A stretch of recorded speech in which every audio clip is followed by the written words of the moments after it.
Në shtëpinë e Big Brother Kosova, ku marrëdhëniet ndërpersonale shpesh janë të tensionuara dhe emocionet shpërthejnë nën presionin e kamerave, një nga momentet më dramatike ishte përplasja mes Albës dhe Ludos.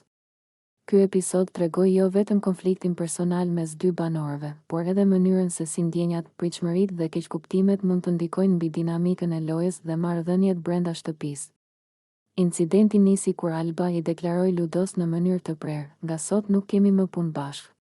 Ky koment ishte një shprehje e qartë e zhgënjimit dhe e pakënaqësisë së saj, duke treguar se marrëdhënia e tyre kishte arritur një pikë kritike ku bashkëpunimi dhe afrimi i mëparshëm nuk mund të vazhdonin më. Fjalët e Albës nuk ishin thjesht një reagim impulsiv, ato reflektonin një ndjenjë të humbur besimi dhe mospërputhje në pritshmëri, duke e bërë përplasjen të dukshme për të gjithë banorët dhe për publikun që ndiqte çdo moment. Ludo reagoi menjëherë, duke i kujtuar Albës një fakt të thjeshtë por domethënës, ne nuk ishim të martuar, dhe na u prish gjiza.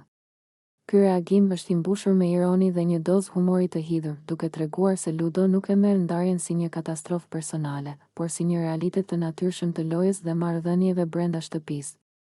Fjala gjiza është përdorur për të lehtësuar tensionin dhe për të treguar se ndarja nuk është fundi i botës, por një qëndrim i matur dhe pragmatik ndaj marrëdhënieve dhe bashkëpunimit. Ky moment pasqyron disa elemente të rëndësishme të Big Brother Kosova. Së pari, emocionet e papërmbajtura dhe keqkuptimet mund të çojnë në ndarje dhe përplasje, edhe kur marrëdhënia nuk ka qenë e formalizuar.